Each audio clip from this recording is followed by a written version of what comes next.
CM Vishnudeo Sai ने केंद्र सरकार की योजना का रैंप किया शुभारंभ। 16 निवेशकों को वितरित किए इन्विटेशन टू इन्वेस्ट पत्र। रायपुर में आईटी क्षेत्र के प्रतिनिधियों ने सीएम साय से की भेंट। सीएम ने नई औद्योगिक विकास नीति 2024-30 पर की चर्चा। का उद्योग स्थापित करना होगा सरल और सुविधाजनक। अंबिकापुर में महापौर और पार्षदों का शपथ ग्रहण समारोह। मुख्यमंत्री विष्णुदेव साय मौजूद। कलेक्टर विलास भोसकर ने दिलाई शपथ। रायगढ़ में नवनिर्वाचित अध्यक्ष और पार्षद का शपथ ग्रहण संपन्न। शपथ ग्रहण समारोह में डिप्टी सीएम रहे मौजूद। नवनिर्वाचित अध्यक्ष और पार्षदों को दी गई बधाई। सांसद ब्रजमोहन अग्रवाल ने विद्यार्थियों से की भेंट। विद्यार्थियों से संवाद कर उनके अनुभवों को जाना। कहा, शैक्षणिक भ्रमण से संस्कृतियों को समझने का अवसर मिलता है।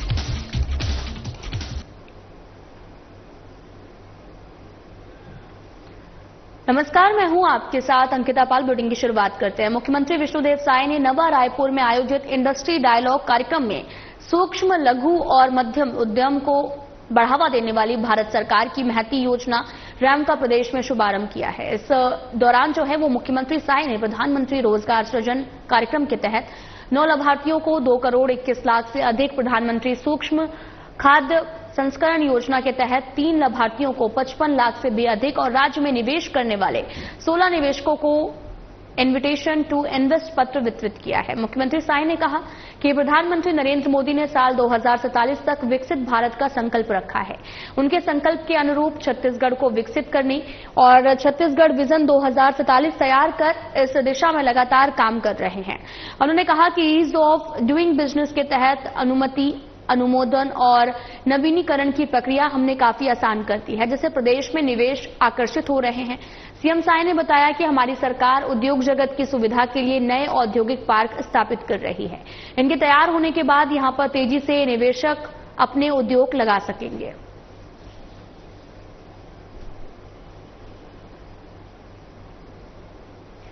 फार्मा, रियल एस्टेट और आईटी क्षेत्र के प्रतिनिधियों ने राजधानी स्थित मुख्यमंत्री निवास कार्यालय में मुख्यमंत्री विष्णुदेव साय से मुलाकात की है। इस दौरान मुख्यमंत्री साय ने कहा कि छत्तीसगढ़ में नई औद्योगिक विकास नीति 2024-30 लागू की गई है, जिससे निवेशकों के लिए उद्योग स्थापित करना पहले से ही अधिक सरल और सुविधाजनक हो गया है।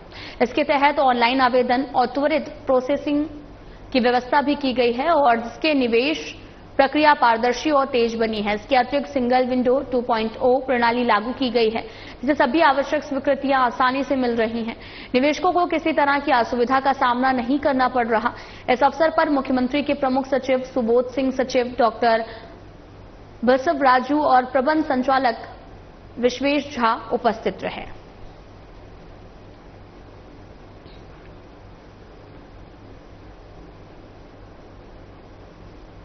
नगर पालिका निगम अंबिकापुर के नवनिर्वाचित महापौर और पार्षदों का शपथ ग्रहण समारोह अंबिकापुर में पीजी कॉलेज हॉकी स्टेडियम में संपन्न हुआ है।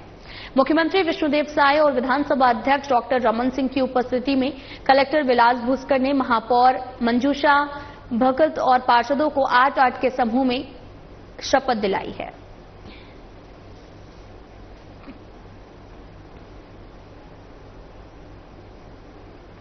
उप मुख्यमंत्री और नगरीय प्रशासन और विकास मंत्री अरुण साव के मुख्य आतिथ्य में खरसिया नगर पालिका के नवनिर्वाचित अध्यक्ष और पार्षदों का शपथ ग्रहण संपन्न हुआ। रायगढ़ के सांसद राधेश्याम राठिया, राज्यसभा सांसद देवेंद्र प्रताप सिंह और जगदलपुर के विधायक किरण देव भी समारोह में शामिल हुए। खरसिया नगर पालिका के नवनिर्वाचित अध्यक्ष कमल गर्ग और पार्षदों ने उप मुख्यमंत्री और नगरीय प्रशासन मंत्री अरुण साव की उपस्थिति में शपथ ली है।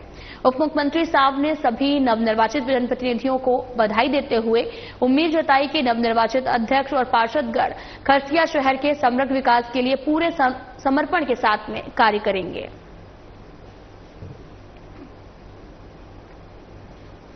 नगरीय निकाय और त्रिस्तरीय पंचायत चुनाव के परिणाम को लेकर उप मुख्यमंत्री अरुण साव ने कहा कि इस चुनाव में बीजेपी के पक्ष में परिणाम आया है। इस दौरान उन्होंने कांग्रेस पर निशाना साधते हुए कहा कि इन दोनों चुनाव में कांग्रेस का सुपड़ा साफ हुआ है।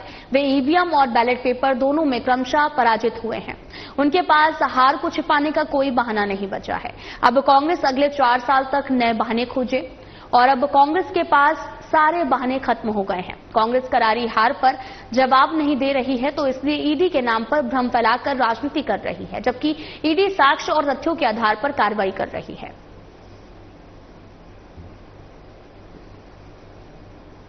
जिस प्रकार से नगरीय निकायों के चुनाव का परिणाम आया है, कांग्रेस का सुफड़ा साफ हुआ है। जिस प्रकार से पंचायतों में कांग्रेस पार्टी की दुर्दशा हुई है, ईवीएम में भी पराजित हुए, मतपत्र में भी पराजित हुए, तो हार को छिपाने का कोई बहाना नहीं बचा है और इसलिए ईडी के नाम पर जनता में भ्रम फैलाने के लिए ये राजनीति कर रहे हैं। वास्तविकता ये है कि ईडी साक्ष्य पर आधारित, तथ्यों पर आधारित अपनी जांच की कार्यवाही कर रही है। कांग्रेस आज मुद्दा विहीन है और जो हस्र कांग्रेस पार्टी का नगरीय निकाय में हुआ है, नगर निगम में शून्य में आउट हुई है और जैसी दुर्दशा हुई है तो आज कांग्रेस मुद्दा विहीन है, अनावश्यक रूप से जनता में भ्रम फैलाने की कोशिश कर रही है।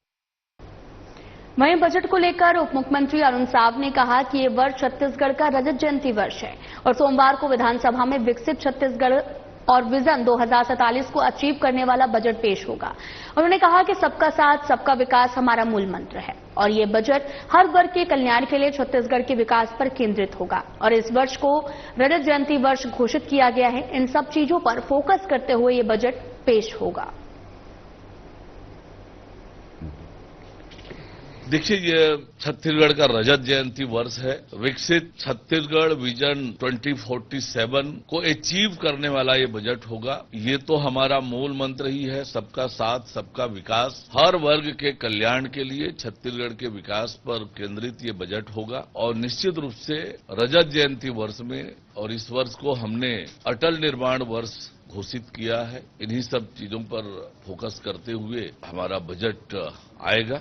देखिए, ये छत्तीसगढ़ का रजत जयंती वर्ष है। विकसित छत्तीसगढ़ विजन 2047 को अचीव करने वाला ये बजट होगा। ये तो हमारा मूल मंत्र ही है, सबका साथ सबका विकास। हर वर्ग के कल्याण के लिए छत्तीसगढ़ के विकास पर केंद्रित ये बजट होगा और निश्चित रूप से रजत जयंती वर्ष में और इस वर्ष को हमने अटल निर्माण वर्ष घोषित किया है। इन्हीं सब चीजों पर फोकस करते हुए हमारा बजट आएगा।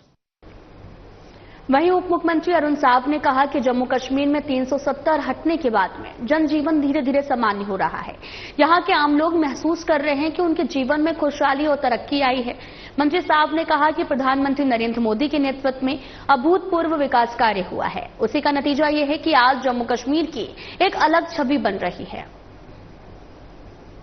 देखिए, जिस प्रकार से आज 370 समाप्ति के बाद जम्मू कश्मीर का जनजीवन धीरे धीरे करके सामान्य हो रहा है। जम्मू कश्मीर में आम लोग इस बात को महसूस कर रहे हैं कि उनके जीवन में खुशहाली और तरक्की आई है और ये लगातार प्रधानमंत्री माननीय नरेंद्र मोदी जी के नेतृत्व में जिस प्रकार से काम हुआ है, ये उसी का नतीजा है कि जम्मू कश्मीर अब तरक्की और खुशहाली की ओर बढ़ रहा है।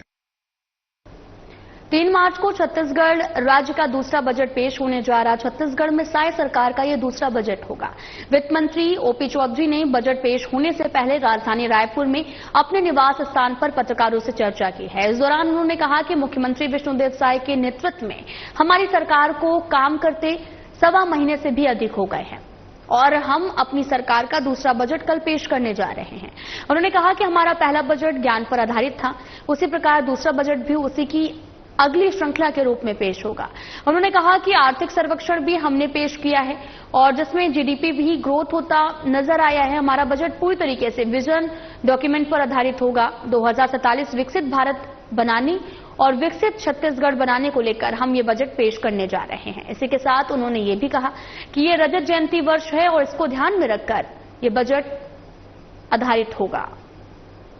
हमारे मुख्यमंत्री श्री विष्णुदेव साय जी के नेतृत्व में हमारी सरकार पिछले लगभग 1.25 साल से छत्तीसगढ़ की जनता जनार्दन के लिए पूर्णतः समर्पित होकर कार्य कर रही है और यही मैं कहना चाहूंगा कि कल का जो बजट होगा, हमारी सरकार का जो दूसरा बजट होगा, वो छत्तीसगढ़ को एक नई ऊंचाई पर पहुंचाने के लिए पूर्ण रूप में समर्पित बजट होगा और जो हमारा पहला बजट आया था उसी के अगली श्रृंखला के रूप में कल के बजट को आप देखेंगे और एक जो बड़े विजन के साथ जो हम काम कर रहे हैं मुख्यमंत्री जी के नेतृत्व में, जिस तरह से देश प्रधानमंत्री जी के नेतृत्व में 2047 तक भारत को विकसित राष्ट्र बनाने के लिए काम कर रहा है, हम अपने मुख्यमंत्री जी के नेतृत्व में छत्तीसगढ़ को 2047 तक विकसित छत्तीसगढ़ बनाने के लिए काम कर रहे हैं और इसी के एक कड़ी के रूप में, एक स्टेप के रूप में, एक पहले बजट को पहले कदम के रूप में और दूसरे बजट को दूसरे कदम के रूप में देख सकते हैं और पिछले बजट का ही एक अगला क्रम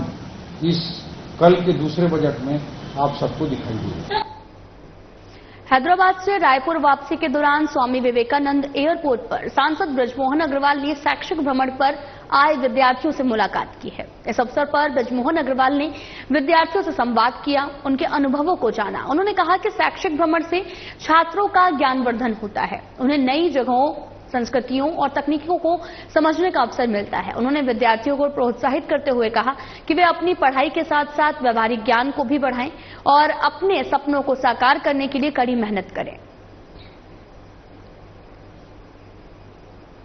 संसदीय कार्य, वन और सहकारिता मंत्री केदार कश्यप, सांसद महेश कश्यप और धरशिवा विधायक अनु शर्मा ने अबूझ मार्ग पीस ऑफ मैराथन 2025 के चौथे आयोजन में शिरकत की है। इस दौरान आपको बता दें कि उन्होंने बालक हायर सेकेंडरी स्कूल के खेल मैदान में दौड़ लगाकर मैराथन दौड़ का शुरुआत भी की और मैराथन दौड़ ओरछा विकासखंड के ग्राम बासिंग में संपन्न हुई है। यहां पर विजयी प्रतिभागियों को पुरस्कार वितरित किया गया। अबूझ मार्ग पीस ऑफ मैराथन दौड़ में हजारों धावकों ने दौड़ लगाई है।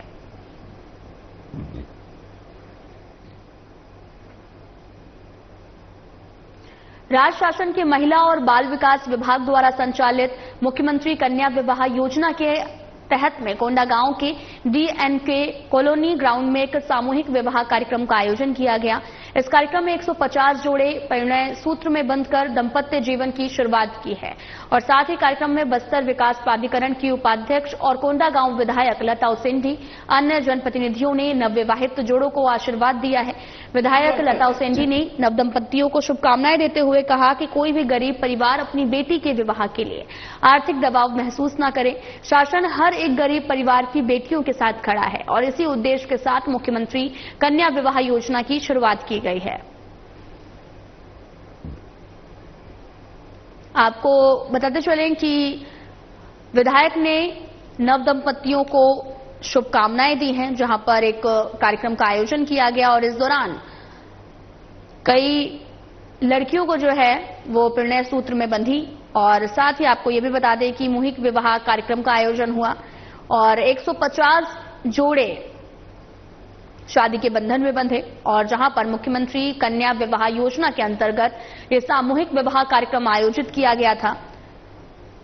इस दौरान आपको बता दें कि विधायक ने नवदंपतियों को शुभकामनाएं भी दी हैं और साथ ही आपको ये भी बता दें कि विधायक लता उसेंडी ने शुभकामनाएं देते हुए कहा कि गरीब परिवार अपनी बेटी के विवाह के लिए आर्थिक दबाव महसूस न करे। शासन हर एक गरीब परिवार की बेटियों के साथ खड़ा है। इसी उद्देश्य के साथ मुख्यमंत्री कन्या विवाह योजना की शुरुआत भी की गई है। सड़क पर केक काटने को लेकर प्रशासन इन दिनों सख्त रुख अपनाया हुआ है। हाल ही में सड़क पर केक काटने पर कांग्रेस के युवा कार्यकर्ताओं पर कार्रवाई की गई थी, तो वहीं अब महापौर मीनल चौबे के बेटे मेहुल का सड़क पर केक काटते हुए वीडियो तेजी से वायरल हो रहा है। इसे लेकर सवाल भी खड़े हो रहे हैं कि अब बेटे की गलती को लेकर महापौर मीनल चौबे ने माफी मांगी है। वहीं इस वीडियो के सामने आने के बाद कांग्रेस ने कार्रवाई की भी मांग की है। वहीं कलेक्टर डॉक्टर गौरव सिंह का भी बयान सामने आया, जिसमें उन्होंने हाईकोर्ट के नियमों की जानकारी दी और साथ ही एसपी डॉक्टर लालूमेद सिंह का बयान भी सामने आया है। जिस दिन मैं ली थी उस दिन मेरे सारे रिलेटिव्स मेरे घर में आए थे और उसी दिन मेरे बेटे मेहुल का जन्मदिन था। फिर मैंने वीडियो देखा है जो भी कुछ चल रहा है कि उस दिन रात को उसने वो फिर केक काटा। मेरे घर के सामने का ही वीडियो है वो और वो साइड से है। मुझे लग रहा है कि उसमें कोई रोड बाधित नहीं हो रहा है, पर जो भी हो रहा है उसके बाद आज मैंने परसों का वीडियो है और आज मैंने पेपर में पढ़ा है कि हाईकोर्ट ने ये बोला है कि रोड में केक काटना नहीं है। तो जो भी हुआ है वो गलत हुआ है। मैंने अपने बेटे को भी समझाई दी है इस प्रकार अब बैन हो गया है कि अब तुमको रोड में नहीं काटना है। और शासन प्रशासन का मैं पूरा सम्मान करती हूँ। अगर मेरे या मेरे परिवारजन की वजह से या मेरे बेटे की वजह से किसी राहगीर को या किसी को भी कोई दिक्कत हुई होगी तो उसके लिए मैं क्षमा मांगती हूँ और आइंदा से ऐसा नहीं होगा। और ये सबके बच्चों को ये समझना चाहिए कि ये जो हम लोग अनजाने में ये सब कर लेते हैं कि रोड में केक वगैरह काटना, घर के अंदर जो करना है करो, रोड में हमको केक नहीं काटना है। मैं फिर से सबसे जिसको भी अगर इससे किसी को कोई दिक्कत हुई होगी, परेशानी हुई होगी तो क्षमा मांगती होंगी और क्षमा मांगती हूँ और इस प्रकार की घटनाओं की पुनरावृत्ति अब नहीं होगी। आज एक विशेष विषय के लिए मैं यहाँ हूँ। सामान्यतया देखा जा रहा है कि हम जो सिविक सेंस है उसको भूलकर कई बार सड़कों पर जन्मदिन मनाने के लिए निकल आते हैं। कई जगह अवरोधक बन जाते हैं हम सड़क में, सड़क के नियमों का पालन नहीं करते हैं, अवैध रूप से सड़कों पर अतिक्रमण करने की कोशिश करते हैं, बिना हेलमेट के गाड़ी चलाते हैं, कहीं पर भी इधर उधर पार्किंग में गाड़ियां खड़ी कर देते हैं, जो कि आम जनजीवन को प्रभावित करता है। इसलिए कलेक्टर होने के नाते मेरा आप सभी से निवेदन है कि सड़क सुरक्षा से संबंधित जितनी भी चीजें हैं उनका कड़ाई से पालन करें। और मैं विशेषता बताना चाहता हूं कि अपनी खुशी को आप सार्वजनिक स्थानों पर बीच रोड में जन्मदिन मनाते हैं, ऐसे लोगों के खिलाफ कड़ी कार्रवाई की गई है। उनके खिलाफ जितनी कठोर से कठोर कार्रवाई हो सकती है की जा रही है। इसलिए मैं सभी को हिदायत देना चाहता हूं कि ऐसा कोई काम न करें जो कि उनको और उनके परिवार के लिए कष्ट का कारण बने और समाज के लिए भी कष्ट का कारण बने। किसी द्वारा मुख्य मार्ग पर या मुख्य चौक चौराहे पर अपना जन्मदिन या ऐसा अपना पारिवारिक व्यक्तिगत आयोजन किए जाने से लोगों को मार्ग अवरुद्ध होता है और इस प्रकार का कृत्य उसके द्वारा किया जाना अपराध की श्रेणी में आता है। किसी के द्वारा भी मुख्य चौक चौराहे पर अपना बर्थडे केक काटना, आयोजन करना अपराध की धारा 126(2) और 3(5) BNS के तहत में दंडनीय अपराध है। इसमें पुलिस के द्वारा गिरफ्तारी की कार्रवाई की जाती है और सिद्ध पाए जाने पर इसको 1 माह की सजा या एवं 5,000 रुपए की जुर्माना से भी दंडित किया जाता है।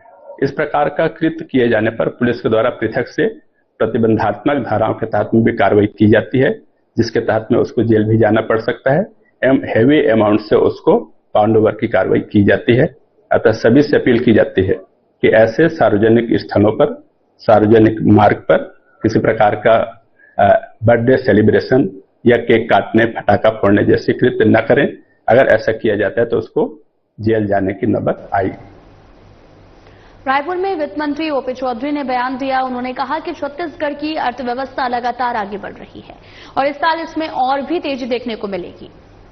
और हाल ही में राज्य सरकार की ओर से पेश किए गए आर्थिक सर्वेक्षण 2024-25 के अनुसार इस साल छत्तीसगढ़ की आर्थिक वृद्धि दर 7.51% रहने का अनुमान है और इसका मतलब यह है कि व्यापार, उद्योग और खेती से होने वाली आमदनी में लगातार इजाफा हो रहा है। इससे लोगों की आमदनी और जीवन स्तर बेहतर होगा। छत्तीसगढ़ की कुल आर्थिक उत्पादन यानी कि सकल घरेलू उत्पाद GSDP में इस साल अच्छी बढ़ोतरी देखने को मिल सकती है। पिछले साल राज्य का GSDP 3,06,712 करोड़ था, जो कि इस साल 3,29,752 करोड़ तक पहुंचने की संभावना है। ये संकेत देता है कि छत्तीसगढ़ में नए उद्योग, फैक्ट्रियां और व्यापार के अवसर लगातार बढ़ रहे हैं।